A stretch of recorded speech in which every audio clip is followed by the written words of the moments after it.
हर हर महादेव बच्चों, उम्मीद करता हूँ आप सभी अच्छे से होंगे। केएसजी कोचिंग के यूट्यूब चैनल में एक बार फिर से आपका स्वागत है। जैसा कि हमने वादा किया था कि अगला वीडियो आपको ब्लैक बोर्ड पर पढ़ाया जाएगा पूरे स्टेज के साथ, तो उसको निभाते हुए अगली कड़ी में अभी तक हमने अध्ययन किया था वैदिक काल का, और अब जो उत्तर वैदिक काल का जब मैं अध्ययन करूंगा तो उसमें वैदिक काल की चीज़ें भी एक बार थोड़ा थोड़ा बताता रहूंगा, ताकि कुछ बच्चों की शिकायत थी कि सर आपकी छोटी सी फोटो आ रही थी और आप पीडीएफ के माध्यम से पढ़ा रहे थे तो समझ में नहीं आया, तो वो सारा समझ में आपके यहाँ आ जाएगा, आपको घबराने की जरूरत नहीं है। उत्तर वैदिक काल की अगर बात करें तो उसका काल है 1000 BC से 600 BC, और इसके मूल निवासी यानी जो आर्य जो थे वैदिक काल उत्तर वैदिक काल के मूल निवासी जो आर्य लोग थे, उनका विस्तार कहाँ हुआ। विस्तार यानी वहां वो किस क्षेत्र में फैल रहे थे, कहां से कहां तक उनका शासन था, उस सब के बारे में अपन चर्चा करते हैं। आज हम दो बिंदुओं के ऊपर चर्चा करेंगे, एक आर्यों के विस्तार की और एक दूसरा उत्तर वैदिक काल में आर्यों की राजनीतिक व्यवस्था। तो पहला पॉइंट है विस्तार। विस्तार की अगर बात की जाए तो वैदिक काल की अगर मतलब पूर्व वैदिक काल की बात की जाए, पूर्व वैदिक काल में, तो पूर्व वैदिक काल में इनका विस्तार जो था वो सिर्फ सप्त सैंधव प्रदेश तक था।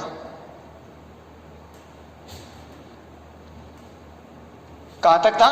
सप्त सैंधव प्रदेश। और सप्त सैंधव प्रदेश किसे कहते हैं?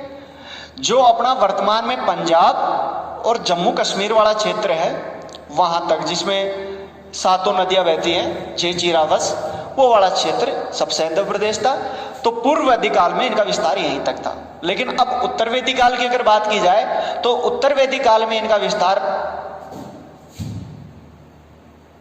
कुरुक्षेत्र से लेकर गंगा यमुना के दोआब तक हो गया। गंगा यमुना के दोआब तक। अब कुरुक्षेत्र क्या है और इसकी राजधानी जो हस्तिनापुर थी, इसके बारे में अपन जो राजनीतिक व्यवस्था है उसके उसमें चर्चा करेंगे। तो आप गंगा यमुना का दोआब का मतलब ये समझ लो कि इलाहाबाद तक ये यहां तक आ गए। और इसका जो एक साहित्यिक प्रमाण है वो हमें ब्राह्मण साहित्य से मिलता है, जिसका नाम है शतपथ ब्राह्मण। शतपथ ब्राह्मण में एक कहानी मिलती है। शतपथ ब्राह्मण एक साहित्य है, एक किताब है, उसमें एक कहानी मिलती है। उसमें कहानी क्या मिलती है? उसमें लिखा है कि विदेद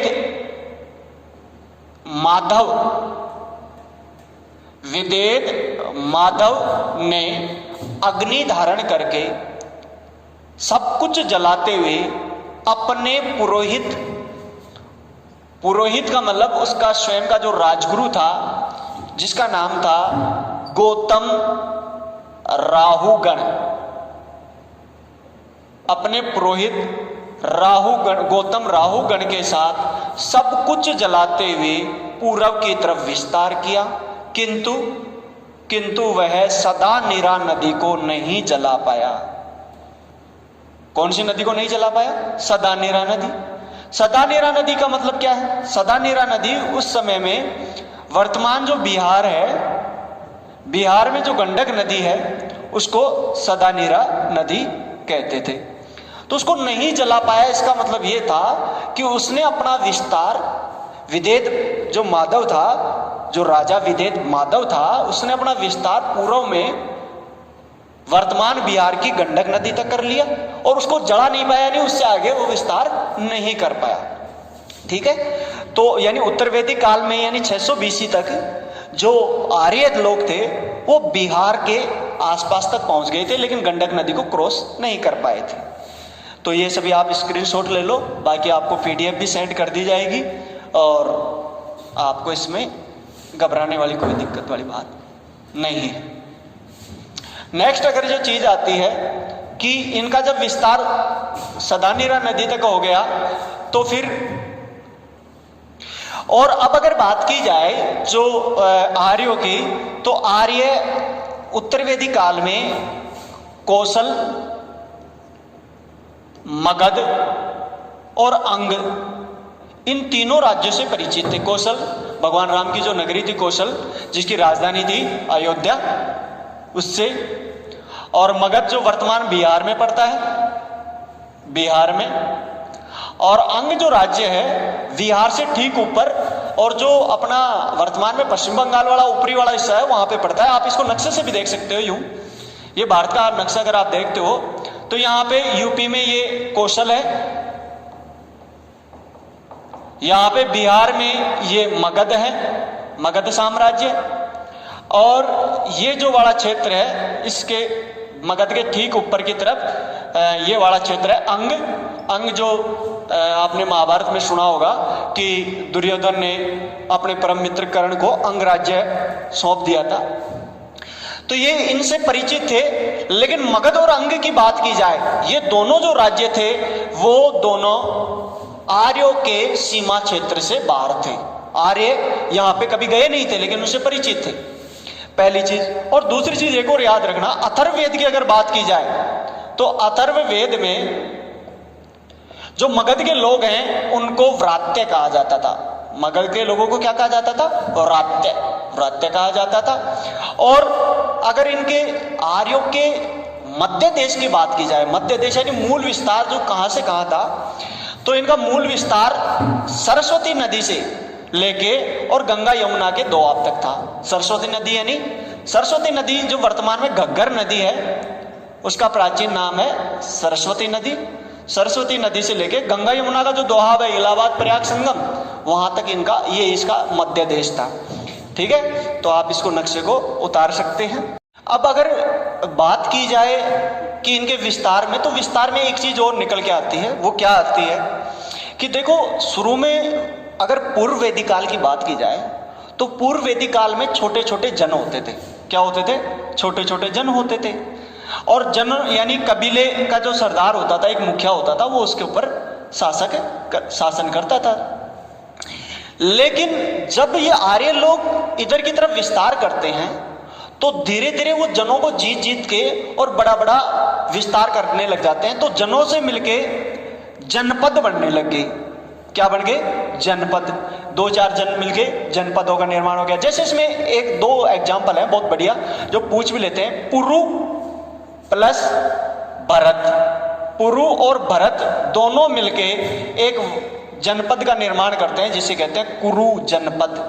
क्या कहते हैं? कुरु जनपद। और दूसरा एक और एग्जाम्पल है जो मैं आपको बता देता हूं, तुर्वस और क्रिवी। तुर्वस और क्रिवी ये दोनों मिलके पांचाल जनपद ये कहलाए। ठीक है, तो अब यानी बड़े बड़े जनपदों का निर्माण हो रहा है, तो बड़े बड़े जनपदों का निर्माण होगा तो शासक भी बड़े बड़े हो जाएंगे और शासक की शक्तियां भी बढ़ने लग जाएंगी। तो चलो इसके बाद में अपन देखते हैं कि एक चीज मैं आपको और बता देता हूं, फिर इसके बाद में मैं राजनीतिक व्यवस्था पे आ जाऊंगा। हालांकि ये विस्तार में नहीं है लेकिन फिर भी इसमें टॉपिक में आ जाता है। एक पूर्व वैदिक काल में केवल ऋग्वेद की रचना हुई थी। साहित्यक अगर ग्रंथ की बात की जाए, साहित्यक ग्रंथ में पूर्व वैदिक काल में केवल ऋग्वेद की रचना हुई थी। लेकिन ऋग्वेद भी कंप्लीट नहीं हुआ था। कहते हैं कि पहला मंडल और 10वां मंडल लास्ट में जोड़े गए। पहला शुरू का और 10वां अंतिम मंडल जो है 10 मंडलों में ऋग्वेद में भी, वो भी लास्ट में उत्तर वैदिक काल में जोड़े गए। और साहित्य की अगर बात की जाए तो ऋग्वेद पूर्व वैदिक काल में लिखा गया, और उत्तर वैदिक काल की अगर बात की जाए तो शेष तीनों वेद कौन से बचे? अथर्ववेद, सामवेद और यजुर्वेद। इन तीनों वेदों की रचना उत्तर वैदिक काल में हुई। ठीक है, दूसरी अरण्यक, उपनिषद, ब्राह्मण साहित्य आदि की रचना भी उत्तर वैदिक काल में ही हुई थी। तो इनके बारे में भी हम थोड़ा डिटेल से देखेंगे। तो अब आगे आते हैं उत्तर वैदिक काल में जो वैदिक कालिक जो पर्वत था, मंजूवत पर्वत, हिमालय की चोटी थी मंजूवत, जहां पे सोमरस मिलता था। उसके अलावा भी 3 प्रमुख चोटियां का नाम यहाँ पे उल्लेखित है। वो कौन कौन सी चोटियां हैं वो भी आप एक बार नोट कर लेना, क्योंकि कई बार इसको आप स्क्रीनशॉट ले सकते हो। हाँ, तो 3 चोटियों की अपन बात कर रहे हैं। हिमालय के मंजूवत पर्वत के अलावा 3 चोटियों के यहाँ नाम मिलता है। कौन कौन सी हैं? एक है त्रिककुद, दूसरी है मेनाक, और तीसरी है केत्रज। इन 3 चोटियों के नाम भी अपने को उत्तर वैदिक काल में मिलता है। चलो, अब अपना विस्तार लगभग कंप्लीट हो गया है। इसके बाद में अपन दूसरे बिंदु के ऊपर चर्चा करेंगे, यानी आर्यों की राजनीतिक व्यवस्था।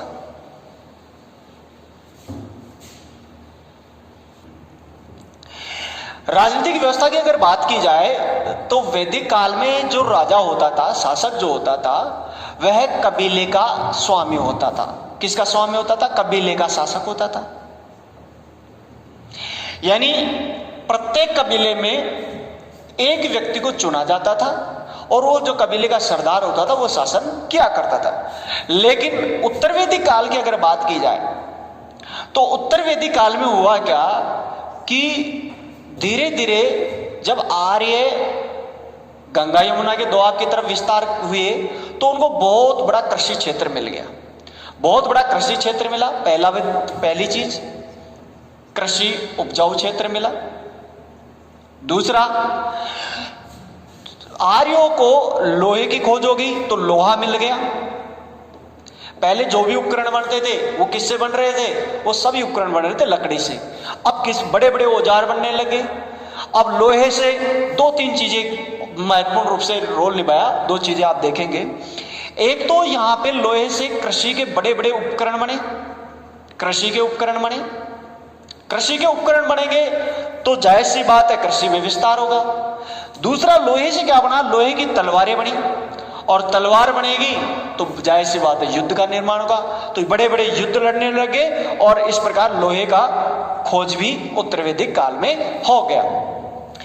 अब बात करते हैं कि यहाँ की राजनीतिक व्यवस्था कैसी थी आर्यों की। तो राजनीतिक व्यवस्था मूलतः यहाँ पे राजतंत्र ही थी। राजतंत्र, जहां पे राजा शासक होता है उस व्यवस्था को राजतंत्र कहते हैं। लेकिन कहीं कहीं पे हमारे को गणतंत्र की भी उदाहरण अपने को मिलते हैं।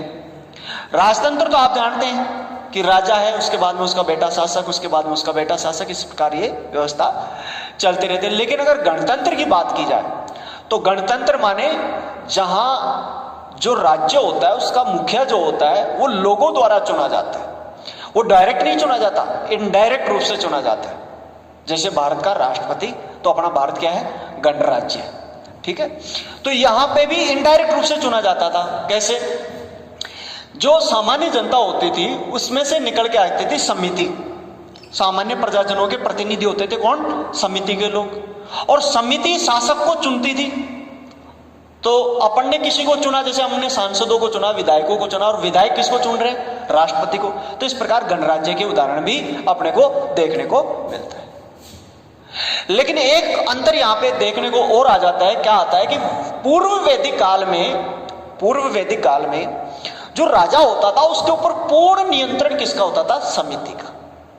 समिति राजा को हटा सकती थी। समिति किसी भी श्रेष्ठ व्यक्ति को राजा नियुक्त कर सकती थी और राजा की शक्तियां बिल्कुल सीमित थी। लेकिन उत्तर वैदिक काल में स्थिति में चेंज आ गया। क्या परिवर्तन आता है? जाहिर सी बात है, युद्ध होते थे, युद्धों में अनेक निर्णय लेने पड़ते थे और समिति में बहुत से लोग होते थे। तो आप एक चीज को मानो कि जब त्वरित निर्णय लेना होता है तो बहुत से लोग निर्णय में विलंब कर देते हैं और जबकि कई बार बहुत जल्दी निर्णय लेना होता है।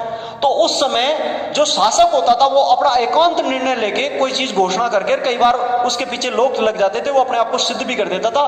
तो इस प्रकार राजा की शक्तियां बढ़ने लग गई और राजा निरंकुश होता चला गया और उसने कई बार समिति को गलत सिद्ध कर दिया।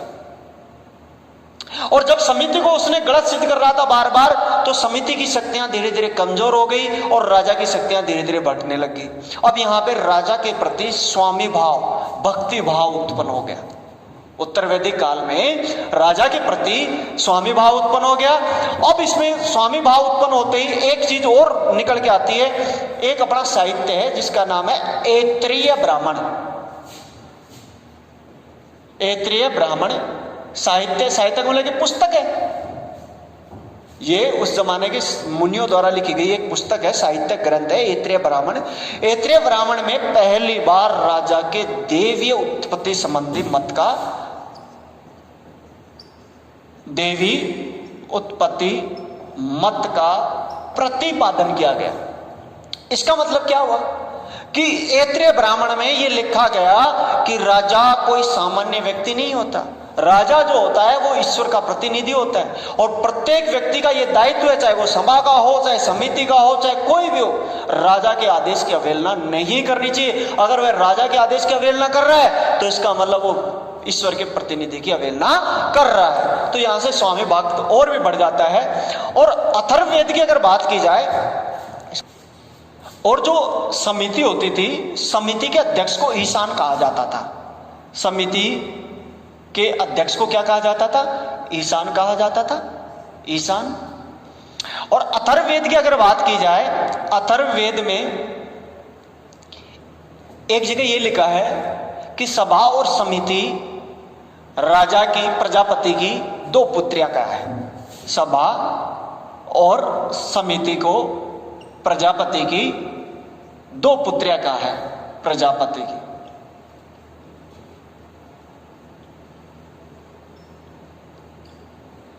और सभा को अगर बात की जाए तो सभा को अथर्ववेद में नरिष्ठा कहा है, नरिष्ठा। सभा को अथर्ववेद में क्या कहा गया है? नरिष्ठा, नरिष्ठा। नरिष्ठा का मतलब क्या होता है? नरिष्ठा का मतलब होता है अनुलंघनीय, अनुलंघनीय। देखो एक चीज आप समझ लो, मैंने ये हालांकि सभा समिति वैदिक, पूर्व वैदिक काल में अच्छे से समझा दी थी, लेकिन अगर किसी बच्चे की समझ नहीं आई तो फिर मैं दोबारा बता देता हूं। तीन मूल चीज होती थी राजा के पास, तीन इकाइयां होती थी। कौन कौन सी? एक तो होती थी सभा, एक होती थी समिति। सभा जो होती थी वो वृद्ध जनों की या बुर्जुआ वर्ग की होती थी, जो बहुत ही क्रीम मस्तिष्क के होते थे, और राजा भी उनकी जो सलाह होती थी उसको दरकिनार नहीं करता था। और सभा में महिलाएं भी भाग ले सकती थी, महिलाएं भी भाग ले सकती थी। और सभा जो थी वो कभी भी कोई राजनीतिक हस्तक्षेप नहीं करती थी, राजा का चुनाव वगैरह ऐसा कुछ भी नहीं करती थी। वो सिर्फ राजा को मशवरा दिया करती थी अहम मसलों पर। दूसरी होती थी समिति।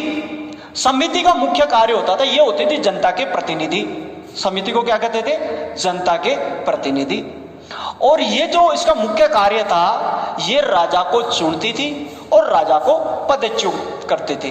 ये कई मामलों पर समिति राजा को मशवरा भी देती थी, सलाह भी देती थी, और राजा इसकी सलाह को कई बार दरकिनार भी कर सकता था।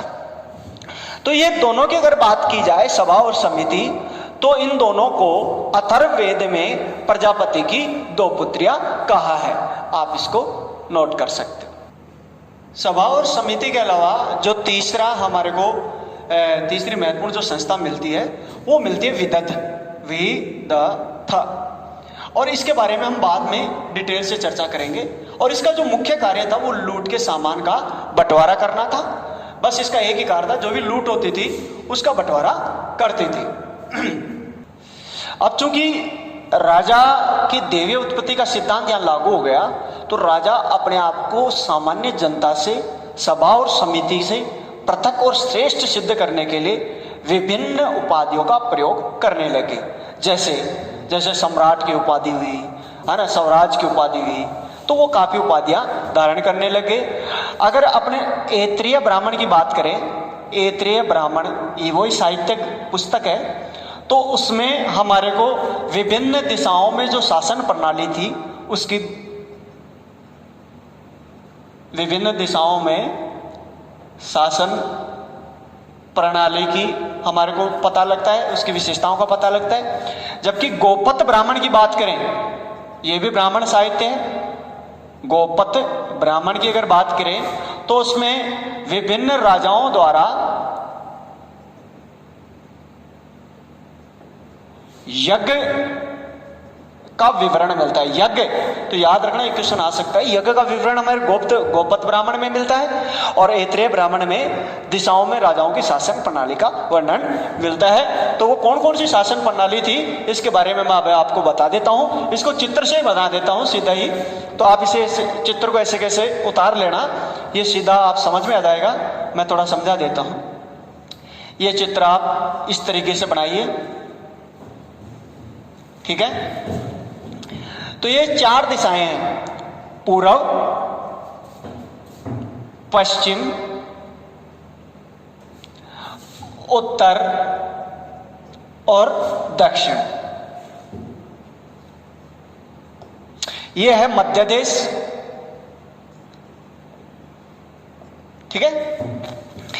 अब जो पूर्व में जो शासक होता था, पूर्व में जो शासक होता था उसको, शासक के राज्य को कहते थे साम्राज्य, जैसे अपन कहते हैं पूर्वी साम्राज्य। और यहां जो शासक होता था वो सम्राट की उपाधि धारण किया करता था, साम्राज्य और सम्राट की उपाधि। और आपको एक और चीज याद रखने, यहां पे एक राजा जो यज्ञ करता था वो मूलतः यज्ञ करता था वाजपेयी यज्ञ। कौन सा यज्ञ करता था? वाजपेयी यज्ञ। आप इसे याद रख सकते हैं। अटल बिहारी वाजपेयी एक सम्राट था जिनका साम्राज्य पूर्वी विस्तार था, यानी यूपी से, तो जाहिर सी बात है पूर्व में पड़ता है, ठीक है। तो ये पूर्व में साम्राज्य कहते थे, साम्राज्य के शासक को सम्राट कहते थे। और कौन सा यज्ञ करते थे? वाजपेयी यज्ञ। अब दूसरी चीज आती है पश्चिम में। तो पश्चिम में जो राज्य होता था उसको कहते थे स्वराज्य। क्या कहते थे? स्वराज्य। और जो राजा होता था वो सम्राट की उपाधि धारण करता था। किसकी उपाधि धारण करता था? सम्राट की उपाधि धारण करता था। और राजा जो यज्ञ करता था उस यज्ञ को कहते थे अश्वमेध यज्ञ। कौन सा यज्ञ कहते थे? अश्वमेध यज्ञ। अब इन यज्ञों के बारे में एक बार डिटेल से अलग से बताऊंगा, ये यज्ञ क्या होते थे और किस प्रकार होते थे। अब अगर बात की जाए उत्तर की, उत्तर दिशा में, तो उत्तर दिशा का जो राजा होता था उस राज्य के राज्य को हम वैराज्य कहते थे, वैराज्य। और जो राजा होता था वो हमेशा विराट की उपाधि धारण करता था। किसकी उपाधि धारण करता था? विराट की उपाधि धारण करता था। और राजा एक यज्ञ करता था जिसे कहते थे पुरुष मेघ, पुरुष मेघ। दक्षिण की अगर बात की जाए तो दक्षिण में जो राज्य होता था उसे कहते थे भोज्य।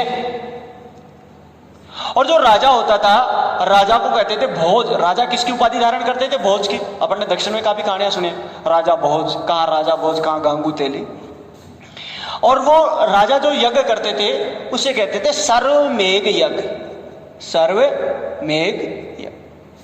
अब आती है मध्य देश में। मध्य देश का जो राज्य होता था उसे राज्य ही कहते थे।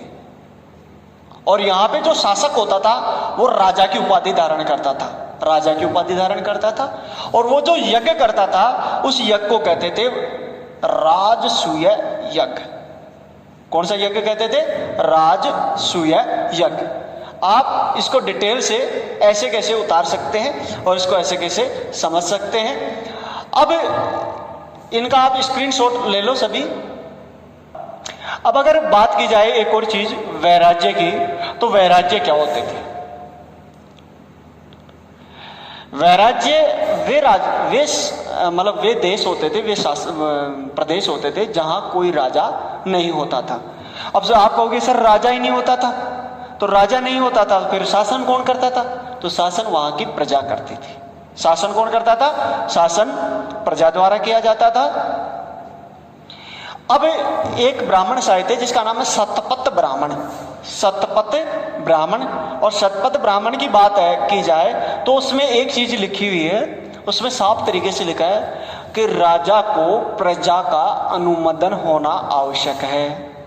राजा को प्रजा का अनुमोदन होना आवश्यक है। जबकि अथर्ववेद की बात की जाए तो अथर्ववेद में अथर्ववेद में विश्व द्वारा राजा के चुनाव की बात की गई है। अब आप कहोगे गुरुजी विश्व कौन होती है? तो मैंने पूर्व वैदिक काल में बताया था कि सबसे छोटी इकाई होती थी गांव, ग्राम। और गांव से मिलके बनते थे विश्व, और विश्व से मिलके बनते थे जन। और जन के शासक को कहते थे जनपति या जनस्य गोपा या राजा, जनपति। राजा शब्द तो खैर उत्तर वैदिक काल में आया है, पूर्व वैदिक काल में तो ये आता ही नहीं था। और विश्व का स्वामी विश्वपति होता था और ग्राम का स्वामी ग्रामीण होता था। तो प्रशासन की सबसे छोटी इकाई कौन सी होती थी? ग्राम। ठीक है, तो अथर्ववेद में अपने को ये मिलता है, एक उल्लेख मिलता है जहां पे विश्व के द्वारा किसका निर्माण हुआ था, किसका चुनाव होता था? राजा का चुनाव होता था। और अगर सतवत ब्राह्मण की ही बात की जाए तो सतवत ब्राह्मण में एक राज्य है जिसका नाम है पांचाल। और पांचाल के बारे में कहा गया है कि पांचाल राज्य जो वैदिक काल है उसका सर्वश्रेष्ठ प्रतिनिधित्व करता है। सर्वश्रेष्ठ प्रतिनिधित्व कौन करता है? पांचाल राज्य। आपने सुना होगा महाभारत में जो द्रौपदी थी वो पांचाल नरेश की बहन थी द्रौपदी। तो और कुरु और हस्तिनापुर ये सभी इसी से संबंधित थे। तो इतिहासकार डॉक्टर रामचरण शर्मा कहते हैं कि जो ये महाभारत युद्ध है वो संभवतः 900 से लेके और 600 ईसा पूर्व लड़ा गया। और जो मूल महाभारत लिखी गई वो उस टाइम नहीं लिखी गई, ये तो बहुत बाद में लिखी गई। चौथी शताब्दी मतलब ईसा के जन्म के चौथी शताब्दी या तीसरी शताब्दी यानी गुप्त काल के आसपास लिखी गई थी। तो 500-700 साल के बाद में लिखी गई थी। आप इसको उतार लेना। तो ये जो पांचाल जो है पांचाल राज्य प्रारंभ में एक कबीले का नाम था, बाद में ये एक जनपद बन गया। अब हम बात करेंगे जो अभी मैंने आपको बताया विभिन्न प्रकार के यज्ञ में सबसे पहला यज्ञ लेते हैं राजसूय यज्ञ। राजसूय यज्ञ कई बार क्वेश्चन पूछ लेते हैं। राजसूय यज्ञ किससे संबंधित है? सीधा सा पहला क्वेश्चन है, राजसूय यज्ञ संबंधित है राजा के राज्याभिषेक से। किससे संबंधित है? राज्याभिषेक से। जो राजा राज्याभिषेक किया जाता था वो राजसूय युग के द्वारा किया जाता था। दूसरी चीज, राजसूय युग में राजा जो था वो सोमरस पिया करता था और राजा सोमरस पी के और अपने रत्नियों के घर जाता था। रत्नियों माने मंत्रियों के घर जाता था। और मंत्रियों का संबंध किससे संबंधित है? राजसूय यज्ञ से संबंधित है। और जो मूल रूप से शुक्ल यजुर्वेद है, यजुर्वेद के दो भाग हैं, कृष्ण यजुर्वेद और शुक्ल यजुर्वेद। शुक्ल यजुर्वेद ही मूल यजुर्वेद है जिसे वासनेय संहिता कहते हैं।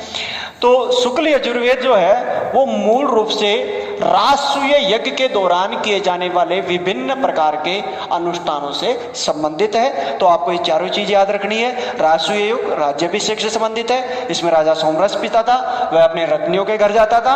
और इस राजसूय यज्ञ के दौरान किए जाने वाले विभिन्न अनुष्ठान शुक्ल यजुर्वेद में वर्णित है। अब दूसरा चीज आती है आपका अश्वमेध यज्ञ।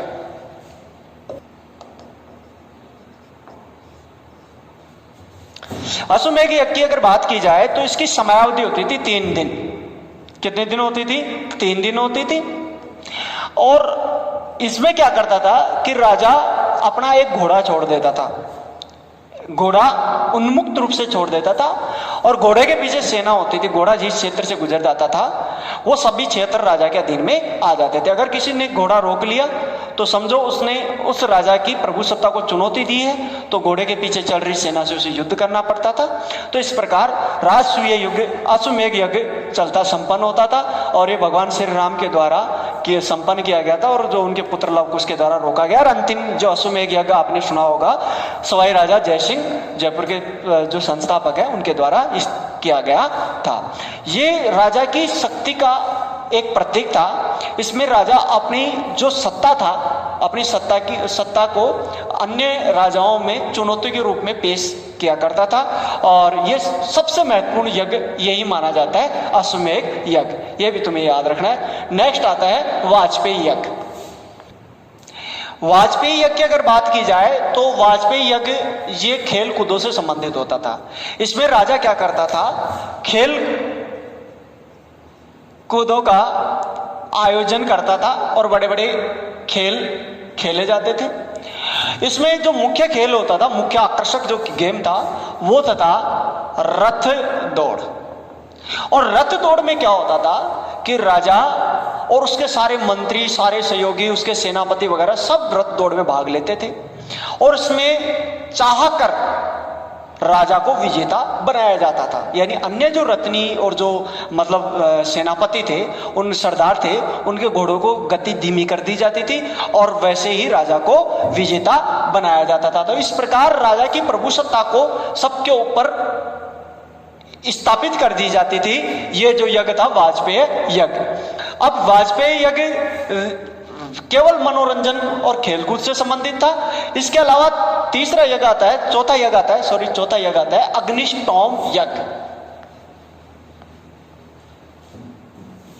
अग्निष्टोम यज्ञ की अगर बात की जाए, अग्निष्टोम को सर्व मेघ यज्ञ भी कहते हैं, आपको यह ध्यान रखना है। इसमें क्या होता था, इसमें दो चीजें, इसका एक तो दो नियम होते थे, दो नियम आपको याद रखना है। पहला क्या होता था, इसमें अग्निष्टोम यज्ञ या सर्वमेघ यज्ञ जो भी शासक करता था, तो शासक को 1 वर्ष अपनी पत्नी के साथ सात्विक जीवन जीना, सात्विक जीवन व्यतीत करना पड़ता था। और दूसरा क्या था कि इसमें अग्नि को पशु बलि दी जाती थी, अग्नि को पशु बलि दी जाती थी। इसमें राजा स्वयं अपने हाथों से सोमरस पीसा करता था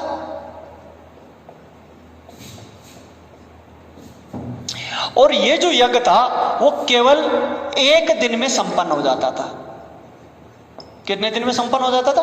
1 दिन में। यानी 1 वर्ष तक राजा अपनी पत्नी के साथ, अर्धांगिनी के साथ सात्विक जीवन व्यतीत करता था। उसके बाद में अग्नि में पशु बलि दी जाती थी और सोमरस पीस के सभी को पहले भोजन कराया जाता था उसी पशु से, और फिर उसके बाद में सोमरस पिलाया जाता था और 1 दिन में कंप्लीट हो जाता था। अब नेक्स्ट आता है आपका पुरुष मेघ यज्ञ। एक यज्ञ की अगर बात की जाए तो इसमें पुरुष की बलि दी जाती थी। पहला ये बड़ा विध्वंसकारी था, पुरुष की बलि दी जाती थी, यानी व्यक्ति की अग्नि बलि दी जाती थी, उसका सर काटा जाता था। और दूसरा इसमें 25 यूपो यानी जो याक्षिक स्तंभ होते थे उनका प्रयोग किया जाता था। जो विधि विधान से पूजा पाठ करते हैं ब्राह्मण वो समझ गए होंगे याक्षिक स्तंभ क्या होते हैं। यूप जो अलग अलग दैत्य गण होते हैं उनकी भी पूजा की जाती है। तो 25 यूपों की मतलब उनकी पूजा की जाती थी। अब अपना अगला टॉपिक है कि विभिन्न दार्शनिक राजाओं का भी अपने को उल्लेख मिलता है। तो कौन कौन से दार्शनिक राजा थे और उन्होंने क्या क्या किया, इसके बारे में हम चर्चा करेंगे।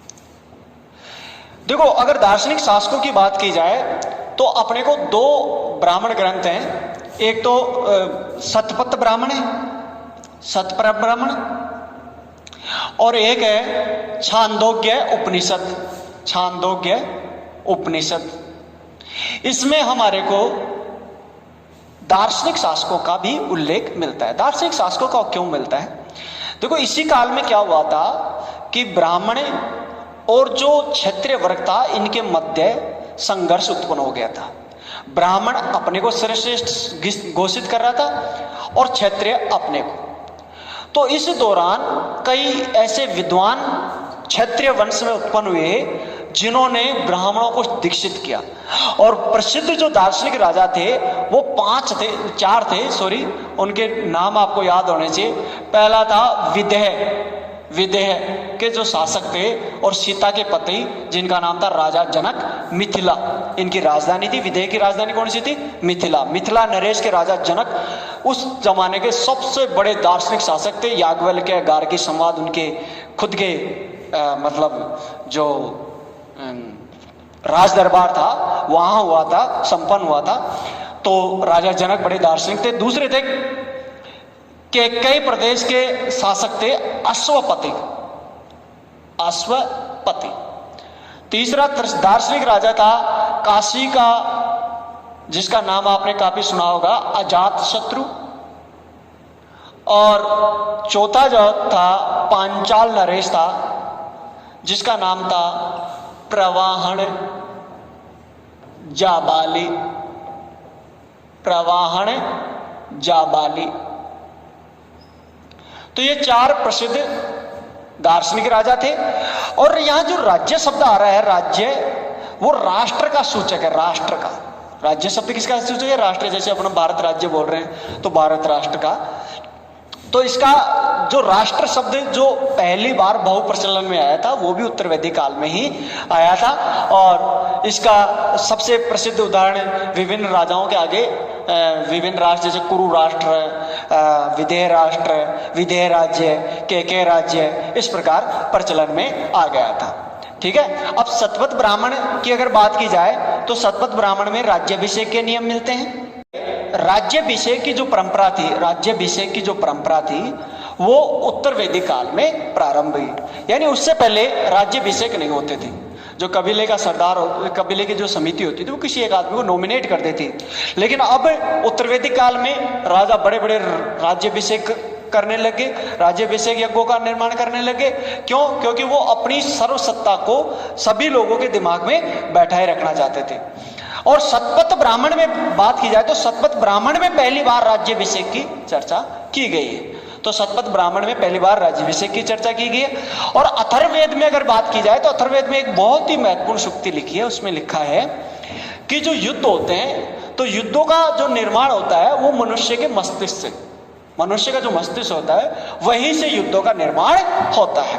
तो ये भी आपको याद रखना है, मनुष्य का मनुष्य के मस्तिष्क से यज्ञों का युद्धों का निर्माण होता है, आरंभ होता है। इसको आप उतार लेना, स्क्रीनशॉट ले सकते हैं। तो मैंने आपको अभी बताया है कि जो राजा हुआ करते थे तो राज्याभिषेक के लिए राष्ट्रीय यज्ञ किया करते थे, जो आपको अभी बताया है। अब इसमें एक चीज और महत्वपूर्ण निकल के आती है। वो क्या निकल के आती है? उत्तर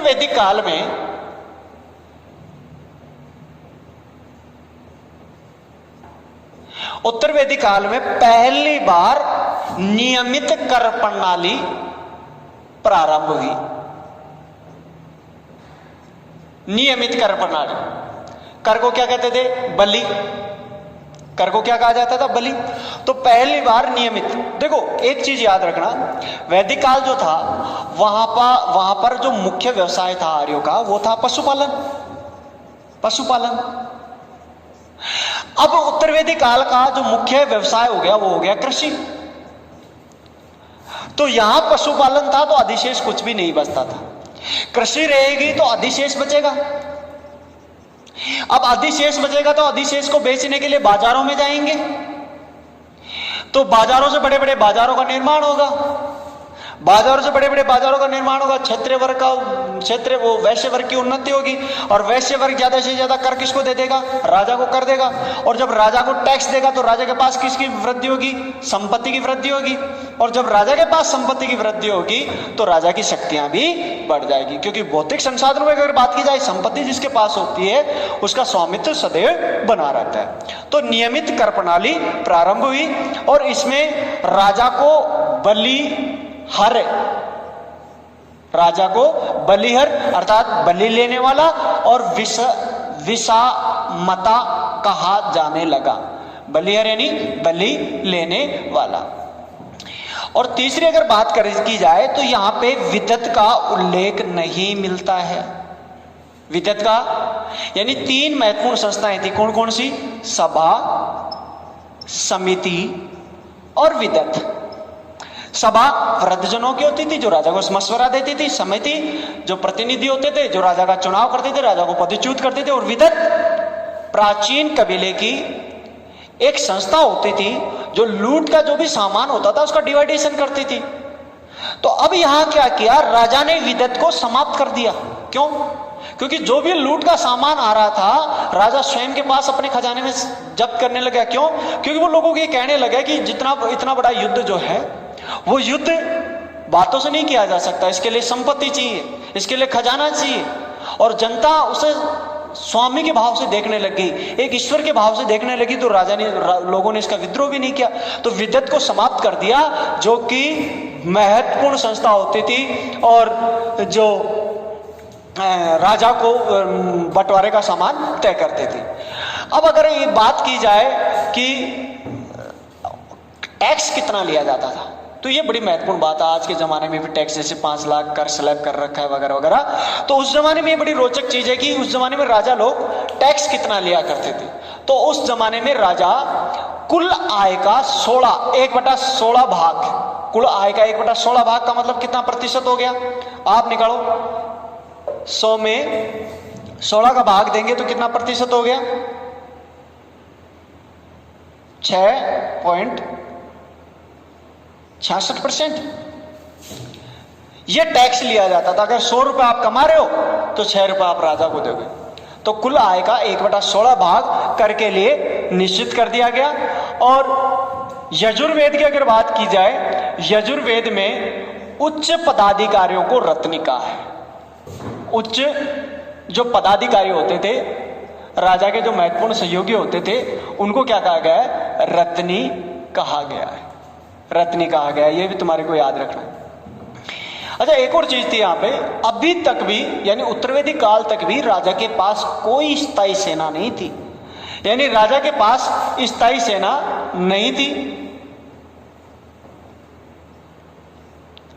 और शतपथ ब्राह्मण में राजा के 12 रत्नियों का नाम मिलता है, जो मैंने वैदिक काल में आपको जो ब्राह्मण साहित्य लिखा है तो मैंने उसमें लिखा दिया है, जिसमें सेनानी होता था, युवराज होता था, पुरोहित होता था, पटरानी होती थी वगैरह वगैरह, दूताध्यास होता, सभी भागदूत, ये सभी मैंने आपको लिखा दिया है। और इसमें स्थपति और शतपति, ये 2 प्रांतीय पदाधिकारी थे। प्रांतीय पदाधिकारी यानी राजा जो होता था उसके नीचे प्रांत होते थे, और प्रांतों में जो अधिकारी होते थे उनमें 2 महत्वपूर्ण पदाधिकारी होते थे। एक का नाम होता था स्थपति और एक का नाम होता था शतपति। और फिर उसके नीचे होते थे गांव, प्रत्येक प्रांत के नीचे। तो इस प्रकार डिवाइडेशन चलता रहता था। स्थपति जो होता था वो सीमांत प्रदेश का प्रशासक होता था।